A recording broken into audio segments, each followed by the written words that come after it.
आज की क्लास हमारी बहुत ही महत्वपूर्ण होने वाली है, क्योंकि आज की क्लास में फाइनली बीए प्रथम सेमेस्टर के लिए सोशियोलॉजी माइनर का पूरा क्वेश्चन पेपर लेके आ चुका हूं। ये आपका जो माइनर का आपका क्वेश्चन पेपर है, ये पिछले साल का क्वेश्चन पेपर है। आपका RML यानी जो है डॉक्टर राम मनोहर लोहिया अवध विश्वविद्यालय में यही पेपर जो है पिछले साल कराया गया था। इसको मैं आज सोल्व करा रहा हूँ। इसमें से काफ़ी प्रश्न आपको जो है इस बार भी जो है माइनर के सब्जेक्ट आपको देखने को मिलेंगे। इसलिए जो भी विद्यार्थी माइनर में सोशियोलॉजी ले रखे हैं तो उन सभी के लिए बहुत ही महत्वपूर्ण साबित होगा। आपके मैंने बीए प्रथम सेमेस्टर की सभी मैंने जो है माइनर की क्लासें ऑलरेडी करा रखी हैं, और जो है ये सोशियोलॉजी के जो है 2-3 और भी मैंने वीडियो बनाए हुए हैं जो कि आपके फर्स्ट सेमेस्टर के हैं। आपको MCQ वाली प्लेलिस्ट में आपको सारे वीडियो मिलेंगे। प्लेलिस्ट का लिंक मैं डिस्क्रिप्शन में पिन कर दूंगा। आप जाकर जो है सोशियोलॉजी के ये आपको वीडियो देख लेना है, और भी 2 वीडियो आपको मिलेंगे अदर विश्वविद्यालय के हैं, उनको भी आपको देख लेना है। बाद 2 से 3 वीडियो आपको देख के जाना, पूरा का पूरा पेपर आप सोल्व करके आओगे। ये भी क्वेश्चन आपका छूटेगा नहीं। ये आपका सोशियोलॉजी का आपका माइनर का पेपर है। मैंने आपके पॉलिटिकल साइंस हिंदी का माइनर पेपर आल सब्जेक्ट जो है माइनर पेपर ऑलरेडी मैंने कवर कर रखा है। आप जाकर हमारे चैनल में प्लेलिस्ट में जाकर आप जो है MCQ वाली आप जाकर उसमें सभी क्लास से आप ले सकते हैं। चलेगा, बहुत ही तीव्र गति इस पेपर को हम सोल्व करेंगे। इसमें आपको पढ़ना पड़ेगा introduction to basic concept of sociology, जो कि सेम ही पेपर लगता है सभी विश्वविद्यालय में। अवध यूनिवर्सिटी की हम बात कर ले तो अवध यूनिवर्सिटी में जो है यही सेम पेपर आएगा, कोई भी चेंजेस नहीं रहेगा। यदि हम बात करें तो पेपर आपका कब लगा हुआ, तो 7 जनवरी 2025 को जो है अवध यूनिवर्सिटी का पेपर पढ़ रहा है माइनर का। तो इस बहुत ही महत्वपूर्ण साबित होगा। वीडियो को ज़्यादा से ज़्यादा शेयर कर देना दोस्तों पर। यदि माइनर का सब्जेक्ट उन्होंने भी जो है सोशियोलॉजी ले रखा है तो इन सभी जो है प्रश्नों को एक बार आपको देख के ही अपना पेपर आपको देने जाना है। चलेगा, हम प्रश्नों को बहुत ही तीव्र गति से हम सोल्व करा रहे हैं। इसलिए जो भी विद्यार्थी हमारे चैनल पर फर्स्ट टाइम विजिट किया है, वीडियो को लाइक कर दे, साथ में हमारे चैनल को भी सब्सक्राइब कर रखिएगा, क्योंकि मैं इस चैनल पर BA BSc के ऑल सेमेस्टर के एग्जाम की तैयारी कराता हूँ, जिसकी वजह से अपने एग्जाम में आप अच्छे नंबर प्राप्त कर सकते हो। इसका पहला नंबर क्वेश्चन देखिएगा, क्योंकि लिखा हुआ कि निम्नलिखित में से जो है वह कौन सी दशा है जिससे जो है क्षेत्रीय दृष्टिकोण की जो है जगह वैश्विक दृष्टिकोण में जो है वृद्धि होती है। तो इसको जो हम सांस्कृतिकरण कहते हैं। क्या कहते हैं? सांस्कृतिकरण कहते हैं। इसका D ऑप्शन एकदम से रहेगा। अगला फिर 2 नंबर क्वेश्चन आपकी स्क्रीन पे आ चुका है कि निम्नलिखित में से जो है किस अवधारणा का संबंध इस तथ्य से है कि किसी भी जो है संस्कृत को दूसरे की तुलना में जो है श्रेष्ठ अथवा जो है निम्न नहीं कहा जा सकता है। तो ये जो है आपका सांस्कृतिक सापेक्षवाद में कहा गया है। ठीक है, इसी की अवधारणा है सांस्कृतिक सापेक्षवाद। इसका जो है दूसरा ऑप्शन एकदम से रहेगा। ठीक है, चलो अगला क्वेश्चन देखो। भी 3 नंबर क्वेश्चन आपके स्क्रीन पे आ चुका है कि सामाजिक प्रक्रिया के जो है प्रमुख 2 तत्वों में से एक का नाम संपर्क है, तो दूसरी दशा का क्या नाम है? तो दूसरी दशा का नाम है सहयोग है। ठीक है, क्या है? सहयोग है। अगला क्वेश्चन भी आपका 4 नंबर है कि सहयोग का संबंध जो है ये किससे है? तो सहयोग का जो संबंध है हम की भावना से है। किससे है? वी फीलिंग से है। इसका राइट रहेगा इसमें का B ऑप्शन। अगला भी 5 नंबर क्वेश्चन आपके स्क्रीन पे आ चुका है कि खेल के मैदान में एक टीम के सदस्य के बीच जो है कौन सी प्रक्रिया कार्यरत होती है? तो इसको हम सहयोग कहते हैं। क्या कहते हैं? इसको सहयोग करते हैं। एक टीम के सदस्य के बीच जो है कौन सी जो है प्रक्रिया कार्यरत होती है? तो एक टीम की बात कर रहा है ना, तो एक टीम के सदस्यों के बीच जो होता है वो सहयोग होता है। क्या रहता है? वो सहयोग होता है। यदि दूसरे टीम की बात से तुलना करता तो उसको हम कंपटीशन कहते हैं, उसको हम जो है प्रतिस्पर्धा कहते हैं। अगला क्वेश्चन भी देखो जो कि आपके स्क्रीन पे आ चुका है 6 नंबर क्वेश्चन कि संघर्ष एक जो है चेतना प्रक्रिया है, जबकि प्रतिस्पर्धा क्या है? प्रतिस्पर्धा की हम बात करें तो जो है अधिकतर जो है अचेतन प्रक्रिया है। ये क्या है? अधिकतर अचेतन प्रक्रिया है। इसका जो राइट रहेगा इसमें का 6 नंबर का वो रहेगा B ऑप्शन। अगला भी 7 नंबर क्वेश्चन आपके स्क्रीन पे आ चुका है कि प्रतिस्पर्धा के बारे में निम्नलिखित में से जो है क्या सही है? तो प्रतिस्पर्धा के बारे में इसमें कि क्या जो है सही इसमें का? तो प्रतिस्पर्धा जो है अनकॉन्शियस जो है प्रोसेस, इसको हम अचेतन प्रक्रिया कहते हैं। इसका B ऑप्शन पूर्णतः सत्य रहेगा। अगला भी 8 नंबर क्वेश्चन आपके स्क्रीन पे आ चुका है कि सात्वीकरण जो है आवश्यक रूप से जो है एक है। तो एक क्या है? सामाजिक जो है सांस्कृतिक प्रक्रिया है। इसका जो राइट रहेगा इसमें का वो रहेगा B ऑप्शन। अगला फिर 9 नंबर क्वेश्चन आपके स्क्रीन पे आ चुका कि जो प्रक्रिया विभिन्न समूहों और व्यक्तियों को जो एक दूसरे से जोड़ती है तो जो है क्या कहलाती है? तो उसको जो हम क्या कहते हैं? तो उसको हम एकीकरण कहते हैं। क्या कहते हैं? उसको एकीकरण कहते हैं। इसका पहला ऑप्शन पूर्णतः सत्य रहेगा। अगला फिर देखिएगा 10 नंबर क्वेश्चन कि प्रसंस्कृत ग्रहण एक ये प्रक्रिया है। तो ये किसकी एक प्रक्रिया है? तो ये जो है सांस्कृतिक संरचना की है। किसकी है? सांस्कृतिक संरचना में परिवर्तन की है। इसका D ऑप्शन पूर्णतः सत्य रहेगा 10 नंबर क्वेश्चन का। फिर अगला 11 नंबर क्वेश्चन देखिएगा कि सामाजिक संरचना की जो है अवधारणा का सर्वप्रथम प्रयोग करने वाले विचारक का क्या नाम है? तो उसका जो नाम है हर्बर्ट स्पेंजर है। कौन है? हर्बर्ट स्पेंजर ने किया था। कब किया था? 1873 में किया था। ठीक है, संरचना की अवधारणा का जो है प्रतिपादन किया था। ऑप्शन भी 12 नंबर आपके स्क्रीन पे आ चुका है कि किसने जो है परिस्थिति का वर्गीकरण प्रदत्त और जो है अर्जित। प्रदत्त का मतलब होता है जो प्राप्त होता है, जिसको आप जन्मजात भी कह सकते हो, और अर्जित का मतलब होता है जो सीखी जाती है, जो बाद में अर्जित की जाती है अपने कार्यों से। ठीक है, तो इसके जो है परिस्थिति के रूप में जो है किया है, तो इसका वर्गीकरण जो है किसने किया है ये आपको बताना, तो जो है राल्फ लिंटन ने किया है। किसने किया है? राल्फ लिंटन ने। इसका बी ऑप्शन एकदम सही रहेगा। अगला देखो कि आपका जो है जेंडर, एज एवं जो कास्ट, ये सभी जो आधार है, तो ये किसके आधार है आपको बताना है। तो ये जो आधार आपके हैं ये प्रदत्त परिस्थिति के। प्रदत्त का मतलब यह होता है कि जन्मजात होते हैं। मान लो जो है ये जन्मजात ही होते हैं। अब जो है आप स्त्री अब पैदा हुए या फिर पुरुष हुए तो ये जन्मजात होते हैं। आयु आपकी जो है ये भी जो है जन्मजात होती है, आयु भी होती है, ये प्रदत्त, इसको भी हम कहते हैं प्राप्त होती है। और जो जात होती है ये भी आपकी प्रदत्त होती है, क्योंकि जिस जात में आप पैदा होगे तो उसी जात के आपके कहलाओगे, यही आपका प्रदत्त होती है। ठीक है, इसमें का जो राइट रहेगा इसमें का और रहेगा इसमें का सी ऑप्शन। ठीक है, चलो अगला ऑप्शन देखो आपके स्क्रीन पे आज का 14 नंबर क्वेश्चन है कि भूमिका के बारे में जो कौन सा कथन जो है सत्य है। तो भूमिका के बारे में कौन सा इसमें का जो कथन है वो सत्य है आपको बताना है। 14 नंबर क्वेश्चन की हम बात करें तो इसमें जो भूमिका है ये परिस्थिति एवं जो है व्यवहार एवं जो है ज्ञात्मक एक पहलू है। इसका जो राइट रहेगा वो रहेगा इसमें का डी ऑप्शन। अगला भी 15 नंबर क्वेश्चन कि निम्नलिखित में से जो है कौन सा सामाजिक प्रतिमान नहीं है। कौन सा इसमें का सामाजिक प्रतिमान नहीं है आपको बताना। तो जो सामाजिक प्रतिमान है वो जनरीत भी है, लोकाचार भी है और जो है निषेध भी। लेकिन जो सफ़ेद जादू है कोई भी जो है सामाजिक प्रतिमान नहीं है, इसलिए इसमें का सी ऑप्शन। अगला भी 16 नंबर क्वेश्चन कि सामाजिक मूल्यों की जो प्राकृत क्या है। सामाजिक मूल्यों की जो प्राकृत होती है वो आपकी इमोशनल होती है, जिसको हम भावात्मक कहते हैं। इसका बी ऑप्शन एकदम सही रहेगा। अगला भी 17 नंबर क्वेश्चन है कि निम्नलिखित में से जो है किसने सबसे पहले जो जनरीतियाँ या जो है लोका रीतियों की जो अवधारणा को स्पष्ट किया था। तो जन रीतियाँ और लोक रीतियाँ जो है इसकी अवधारणा जो है सबसे पहले किसने दिया था। तो विलियम ग्राहम समनर ने दिया था। इसका पहला ऑप्शन पूर्णतः सत्य रहेगा, वी.जी. समनर। इनका पूरा जो नाम है विलियम जो है ग्राहम समनर है। ठीक है, इसका पहला ऑप्शन। अगला फिर देखो जो कि 18 नंबर क्वेश्चन है कि हाथ धोकर जो है खाना खाओ या जो निम्नलिखित में से जो किसको दर्शाता है। तो ये जो है लोकाचार और जो रूढ़ियों को दर्शाता है। इसका जो राइट रहेगा इसमें का वो रहेगा इसमें का सी ऑप्शन। ठीक है, अगला देखो भी 19 नंबर क्वेश्चन है कि निम्नलिखित में से जो है कौन एक जो है लोकाचार की विशेषता है। तो लोकाचार की जो इसमें से कौन सी विशेषता आपको बताना है। तो लोकाचार की जो विशेषता है फीलिंग ऑफ ग्रुप वेलफेयर, जिसको हम समूह कल्याण की भावना कहते हैं, यही इसकी विशेषता है लोकाचार की। इसमें का बी ऑप्शन पूर्णतः सत्य रहेगा। अगला भी 20 नंबर क्वेश्चन आपके स्क्रीन पे आ चुका है कि समाज के जो विभिन्न समूहों की जो श्रेष्ठताहीनता के आधार पर साधनों के जो वितरण की प्रक्रिया को कहते हैं, इसको जो हम क्या कहते हैं। 20 नंबर की बात करते हैं इसको जो हम सामाजिक स्थिरीकरण कहते हैं। क्या कहते हैं? सामाजिक स्थिरीकरण कहते हैं। इसमें का जो है सी ऑप्शन एकदम सही रहेगा। अगला क्वेश्चन भी आपके स्क्रीन पर आ चुका है 21 नंबर कि निम्नलिखित में से जो है कौन सामाजिक स्थिरीकरण का जो है आधार नहीं है। तो सामाजिक स्थिरीकरण का जो आधार है संपत्ति है, लिंग है और जो है आयु है। लेकिन जो सहयोग और जो संघर्ष है ये कोई भी जो है सामाजिक स्थिरीकरण का आधार नहीं है, इसलिए इसमें का सी ऑप्शन पूर्णतः सत्य रहेगा। अगला भी 22 नंबर क्वेश्चन देखो कि निम्नलिखित में से जो है कौन सामाजिक स्थिरीकरण का जो है स्वरूप है।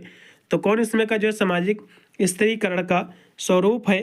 तो इसमें देखा जाए तो जात व्यवस्था जो है यही सामाजिक जो स्थिरीकरण का स्वरूप है। इसमें का जो राइट रहेगा वो रहेगा इसमें का पहला ऑप्शन। ठीक है,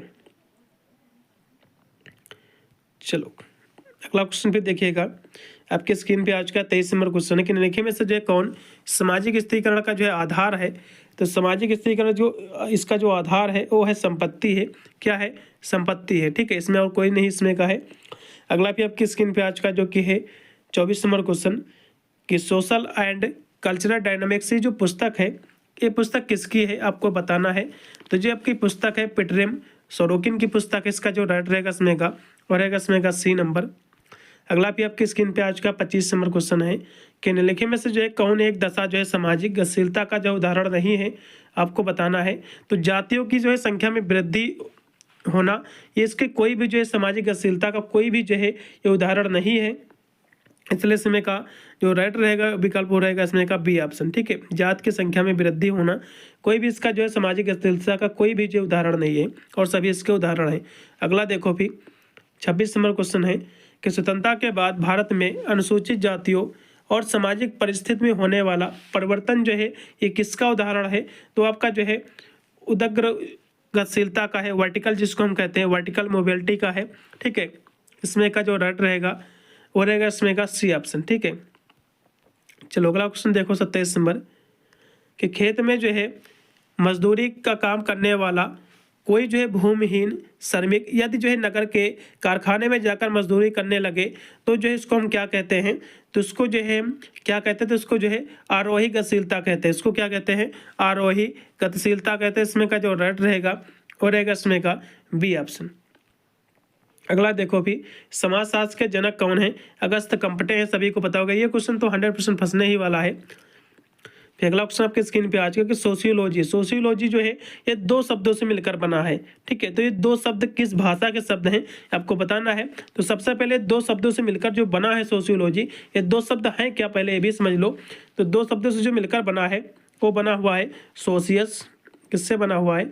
सोशियस प्लस लोगस। सोशियस प्लस लोगस ये दो शब्दों से मिलकर बना हुआ है। जो सोशियस जो शब्द है ये जो है लैटिन भाषा का शब्द है। किस भाषा का शब्द है? ये जो है लैटिन भाषा का शब्द है। और लोगस जो है एक ग्रीक भाषा का शब्द है। ये कौन सी भाषा का शब्द है? ग्रीक भाषा का शब्द है।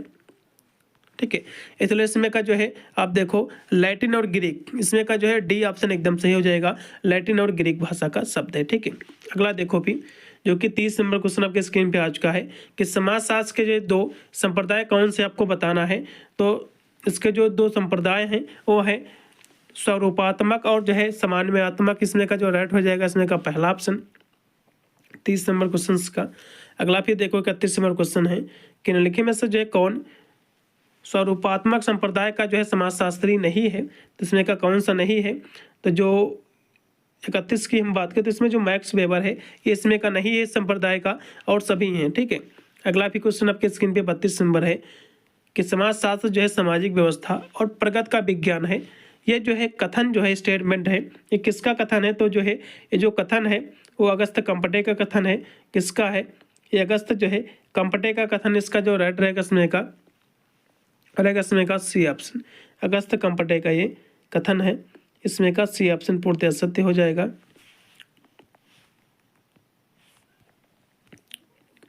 अगला क्वेश्चन पे आपके स्क्रीन पे आ चुका है जो कि 33 नंबर क्वेश्चन है कि निम्नलिखित में से जो है कौन सी दशाएं समाजशास्त्र की जो प्रकृति का जो है सही निरूपण करती हैं? तो कौन करती हैं? तो इसमें जो समाजशास्त्र घटनाओं के कार्य कारण संबंधों की जो व्याख्या करता है इसका पहला ऑप्शन केवल सही रहेगा। अगला भी 34 नंबर क्वेश्चन के समाजशास्त्रीय अध्ययन की मानविकी परिचय निम्नलिखित में से जो है किस एक तथ्य पर जो है बल देता है? तो किस पर ये जो है ये बल देता है? तो ये जो बल देता है वैज्ञानिक अध्ययन के लिए जो है वृहद समाजशास्त्रीय सिद्धांत का उपयोग करना आवश्यक है। इस पर बल देता है वैज्ञानिक अध्ययन पर। फिर 35 नंबर क्वेश्चन कि भारत में एक जो स्वतंत्र विषय के रूप में समाजशास्त्र को किस विश्वविद्यालय द्वारा सबसे पहले मान्यता दी जाती है? तो बॉम्बे विश्वविद्यालय द्वारा दी जाती है, बॉम्बे यूनिवर्सिटी के द्वारा। इसका जो राइट रहेगा इसमें का वो रहेगा बॉम्बे यूनिवर्सिटी, जो कि इसकी स्थापना हुई थी 1919 में।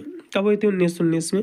अगला देखो भी कि निम्नलिखित में से जो है किसे भारतीय समाजशास्त्र का जो है जनक माना जाता है? तो भारतीय समाजशास्त्र के जो जनक हैं वो जीएस जो है घुर्रे जी हैं। कौन है? जीएस घुर्रे जी हैं। इसका जो राइट रहेगा इसमें का डी ऑप्शन। इनका जो पूरा नाम है वो है गोविंद सदाशिव घुर्रे हैं। ठीक है, इसमें का डी ऑप्शन।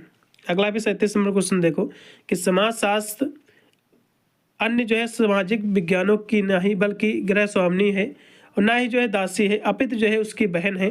ये जो कथन है स्टेटमेंट जो है ये जो है बार्न्स एवं जो है बेकर का कथन। इसका जो है सी ऑप्शन सही रहेगा। अगला भी 38 नंबर क्वेश्चन कि समाजशास्त्र जो है विज्ञानों की रानी है। ये जो स्टेटमेंट है ये किसका? तो जो है राधा कमल मुखर्जी जी का एक स्टेटमेंट। इसका पहला ऑप्शन सही रहेगा। अगला भी 39 नंबर क्वेश्चन है कि मानव शास्त्र को जो है समाजशास्त्र से जोड़ने वाली जो शाखा होती है उसको क्या कहते हैं? तो उसको जो है भौतिक मानव शास्त्र कहते हैं। इसमें का जो राइट रहेगा इसमें का बी ऑप्शन भौतिक मानव शास्त्र। अगला भी 40 नंबर क्वेश्चन की समाजशास्त्र और अर्थशास्त्र के जो है किस विषय का सामान्य रूप से अध्ययन किया जाता है? तो इसमें जो अध्ययन किया जाता है इसमें तो जनजातीय समूह का अध्ययन किया जाता है। इसमें का जो राइट रहेगा इसमें का सी रहेगा। ठीक है, अगला क्वेश्चन भी आपके स्क्रीन पे आ चुका है कि एक राज्य के अंतर्गत जो है मानव के पारस्परिक संबंधों का अध्ययन करने वाले विज्ञान का जो है क्या नाम है? तो उसको जो हम पॉलिटिकल साइंस कहते हैं, राजनीति विज्ञान कहते हैं। इसमें का जो राइट रहेगा इसमें का पहला ऑप्शन। फिर अगला क्वेश्चन आपके स्क्रीन पे आ चुका है जो कि है 42 नंबर क्वेश्चन है कि मनोविज्ञान की जो कौन सी शाखा समाजशास्त्र से सबसे निकट है? तो कौन सी शाखा सबसे निकट? तो सामाजिक मनोविज्ञान जो है यही सबसे निकट इसकी शाखा, इसका डी ऑप्शन। अगला भी 43 नंबर क्वेश्चन कि निम्नलिखित में से जो है कि समाजशास्त्री के जो है यह मानता है कि समाजशास्त्र का इतिहास जो है वे कोई भी संबंध नहीं है। कौन मानता है कि समाजशास्त्र और इतिहास के बीच में कोई भी संबंध नहीं है? ये कौन कहता है, किसका ये मानना है? ये जो मानना है आपके अगस्त कंपटे का मानना है, इसका जो है सी ऑप्शन। अगला 44 नंबर क्वेश्चन है कि समाज जो है सामाजिक संबंधों का जाल है। तो मैकॉरम पेज का ये कथन है, ये क्वेश्चन एग्जाम में फंसेगा। ठीक है, ये समाजशास्त्र ये इनकी परिभाषा ही दिया था उन्होंने। अगला पे 45 नंबर क्वेश्चन कि ह्यूमन सोसाइटी नामक जो पुस्तक है इस पुस्तक के लेखक कौन है आपको बताना है। तो इसके जो लेखक है किंसले डेविस हैं। कौन है? किंसले डेविस है। इसका जो राइट रहेगा इसमें का बी ऑप्शन रहेगा 45 का। अगला भी 46 नंबर क्वेश्चन कि सोसाइटी जो पुस्तक है इस पुस्तक के लेखक कौन है? सोसाइटी पुस्तक के जो लेखक है मैकॉरम पेज हैं, इसका डी ऑप्शन। ये भी क्वेश्चन सेम टू सेम फंसेगा। अगला देखो फाल्कवेज, ये जो पुस्तक है फाल्कवेज ये पुस्तक किसकी है? तो ये जो पुस्तक है समनर की पुस्तक है। किसकी है? विलियम ग्राहम समनर जी की पुस्तक। इसका पहला ऑप्शन पूर्णतः सत्य रहेगा। अगला भी 48 नंबर क्वेश्चन कि यदि जो है पशु समाज जैव सामाजिक है तो मानव समाज जो है किससे संबंधित है? तो मानव समाज जो है सामाजिक सांस्कृतिक से संबंधित। इसका जो राइट रहेगा इसमें का बी ऑप्शन। अगला भी 49 नंबर क्वेश्चन कि निम्नलिखित में से जो है कौन समुदाय का जो अनिवार्य तत्व नहीं है? तो कौन इसमें का जो है समुदाय का अनिवार्य तत्व नहीं है? तो तीव्र जो है मतभेद जो है इसका कोई भी तत्व नहीं है। ठीक है, तो इसमें का डी ऑप्शन। अगला भी 50 नंबर कि समुदाय जो है सामान्य जीवन का एक क्षेत्र है। ये जो स्टेटमेंट है, जो कथन है, ये कथन आपके मैकॉरम पेज जी का कथन। इसका जो है बी यानी सी ऑप्शन एकदम सही रहेगा, मैकॉरम पेज। अगला भी 51 नंबर क्वेश्चन कि संस्था को जो है परिभाषित किया गया है। तो संस्था क्या है आपको बताना है। तो संस्था जो है ये देखा है तो कार्य प्रणाली के जो है स्थापित स्वरूप का एक रूप में इसका पहला ऑप्शन सही रहेगा। अगला देखो भी जो कि है 52 नंबर क्वेश्चन कि निम्नलिखित में से जो है कौन सी जो है एक संस्था है? इसमें कि कौन सी जो है संस्था? तो जो विवाह है, जो मैरिज है, एक संस्था है। एक क्या है? एक इंस्टीट्यूशन है। इसका जो राइट रहेगा इसमें का बी ऑप्शन। विवाह जो है एक संस्था है। अगला 53 नंबर क्वेश्चन कि निम्नलिखित में से जो है कौन प्राथमिक समूह नहीं है? तो प्राथमिक समूह कौन सा नहीं? देखो परिवार जो होता है ये प्राथमिक समूह है, और क्रीड़ा समूह भी आपके मित्र ये भी प्राथमिक समूह है, और पड़ोसी जो होते हैं आपके पड़ोस जो होता है ये भी आपका जो प्राथमिक समूह है। लेकिन राज्य जो है ये दूर का समूह है जिसको हम द्वितीयक समूह भी कह सकते हैं। ठीक है, चल इसमें का सी ऑप्शन सही रहेगा। अगला देखो भी 54 नंबर क्वेश्चन किसने जो है प्राथमिक समूह की अवधारणा को जो प्रतिपादित किया था?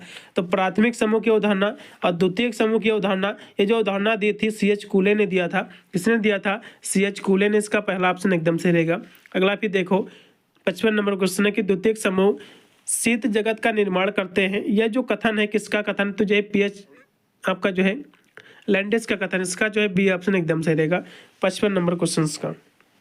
फिर अगला देखो 56 नंबर कि निम्नलिखित में से जो है कौन सा जो है समिति का उदाहरण है? तो समिति का इसमें का कौन सा उदाहरण? जो परिवार आपका होता है इसको हम समिति कहते हैं। ठीक है, परिवार जो है समिति का उदाहरण है।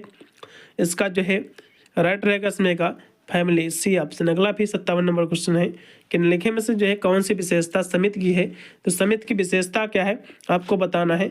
तो समिति की जो विशेषता होती है व्यक्तियों का जो है मूर्त एक संगठन होता है। इसका जो राइट रहेगा इसमें का डी ऑप्शन। अगला भी देखो 58 नंबर क्वेश्चन कि जब एक जो है पुरुष और जो एक स्त्री अपने जो है अविवाहित बच्चे के साथ जो है एक साथ रहते हैं तो उसको जो है किस प्रकार का परिवार कहता है? तो उसको भैया हम कहते हैं एकल, जिसको हम न्यूक्लियर फैमिली कहते हैं। इसका जो राइट रहेगा इसमें का और इसमें का बी ऑप्शन। यही आपकी जो है एकल परिभाषा, इसकी परिभाषा ही है एकल फैमिली की। इसका बी ऑप्शन। अगला देखो फिर 59 नंबर क्वेश्चन है कि जिस परिवार में व्यक्ति जो है जन्म लेता है तो उसे जो है क्या कहते हैं? तो उसको जो है जन्म के परिवार कहते हैं। इसका जो राइट रहेगा इसमें का सी ऑप्शन हो जाएगा। अगला भी 60 नंबर क्वेश्चन है कि जिस परिवार में कुल परंपरा जो है पिता के नाम से जो है चलती है तो उसको जो है हम पितृसत्तात्मक परिवार कहते हैं। पिता के नाम से यदि चलेगा पूरी कुल परंपरा जब चलेगी तो इसको पित्त सत्तात्मक कहेंगे। ठीक है, इसका जो राइट रहेगा इसमें का और बी ऑप्शन रहेगा। ये भी क्वेश्चन सेम टू सेम फंसने वाला है। अगला भी देखो 61 नंबर क्वेश्चन कि marriage and family in India, marriage and family in India, ये जो पुस्तक है ये पुस्तक किसकी पुस्तक है आपको बताना। तो जो पुस्तक है के.एम. कपाड़िया जी की पुस्तक, इसका जो राइट रहेगा इसमें का रहेगा बी ऑप्शन। अगला देखो भी अंतर्विवाह क्या है। अंतर्विवाह, अंतर्विवाह की जब भी बात आती है तो आप जब अपने ही समूह में जब विवाह करते हो, अपने ही जात में विवाह करते हो, इसको जो है हम अंतर्विवाह कहते हैं। इसको क्या कहते हैं, इसको हम अंतर्विवाह कहते हैं, अपने समूह में विवाह करना। और जो है समूह से बाहर विवाह करना तो इसको हम क्या कहते हैं, तो इसको कहते हैं बाहिर विवाह कहते हैं। इसको क्या कहते हैं, इसको हम कहते हैं बाहिर विवाह कहते हैं।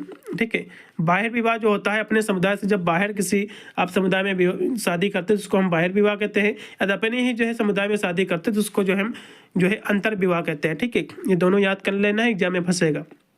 अगला देखो भी 63 नंबर क्वेश्चन कि परंपरागत जो है हिंदू परिवार का जो है स्वरूप किस प्रकार का है। तो हिंदू परिवार का जो स्वरूप है वो किस प्रकार का है आपको बताना है।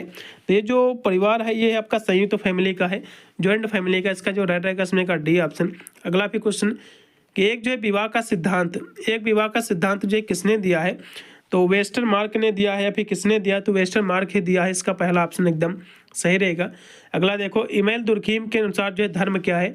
इमेल दुर्खीम के अनुसार जो धर्म है वो क्या है। तो धर्म जो होता है पहली बात तो सीक्रेट है, पवित्र है और विश्वास होता है जिसको हम आइडियोलॉजी भी कहते हैं। तो इन सभी के अंतर्गत जो है देखा जाए तो प्रथाएं होती है और जो विश्वास होता है पवित्र, तो इसी को जो है हम आइडियोलॉजी कहते हैं, जिसकी इसी के अंतर्गत जो है इसी का हम अध्ययन करते हैं, जिसको हम आइडियोलॉजी कहते हैं। इसमें का डी ऑप्शन सही रहेगा। अगला देखो समाज में जो है धर्म की भूमिका है। तो समाज में जो है धर्म की क्या भूमिका आपको बताना। तो जो है पवित्रता संबंधी आचरणों को जो है प्रोत्साहित देना और जो है व्यक्तियों को एक दूसरे से जो है निकट लाना और जो है विपत्ति में लोगों की सहायता करना, ये सभी जो है समाज में धर्म की ये भूमिका है। इसलिए डी ऑप्शन लगाइएगा उपरोक्त के सभी। अगला फिर 67 नंबर क्वेश्चन कि निम्नलिखित में से जो है किसे शिक्षा का उद्देश्य जो है नहीं कहा जा सकता है। तो किसे जो है शिक्षा का उद्देश्य नहीं कहा जा सकता है, तो आपका जो रेगुलेशन ऑफ स्ट्रीफिकेशन है जिसको हम स्त्रीकरण का विनिमय कहते हैं, तो इसको जो है शिक्षा का उद्देश्य नहीं कहा जाएगा क्योंकि ये शिक्षा का कोई भी उद्देश्य नहीं, इसलिए इसमें का बी ऑप्शन है, वो सभी शिक्षा के उद्देश्य हैं। अगला भी 68 नंबर क्वेश्चन है कि निम्नलिखित में से जो है शिक्षा को जो है आप क्या कह सकते हो। तो शिक्षा जो है एक संस्था है। शिक्षा क्या है, एक संस्था है, इसका पहला ऑप्शन। अगला फिर देखिएगा 69 नंबर क्वेश्चन है कि निम्नलिखित में से जो है कौन एक जो है कार्य राज्य के द्वारा नहीं किया जाता। तो राज्य के द्वारा कौन सा कार्य नहीं किया जाता, तो कानून का निर्माण भी राज्य करता है और जो आंतरिक सुरक्षा भी होती है और आर्थिक व्यवस्था का एक नियमन ये भी करता है, लेकिन राजनीतिक दलों का निर्माण करना इसका कार्य नहीं मेरे हिसाब से, इसलिए बी ऑप्शन सही होगा। अगला भी 70 नंबर क्वेश्चन कि संस्कृत जो है किसके द्वारा निर्मित होती है। तो संस्कृत जो निर्मित होती है वो मनुष्य के द्वारा होती है।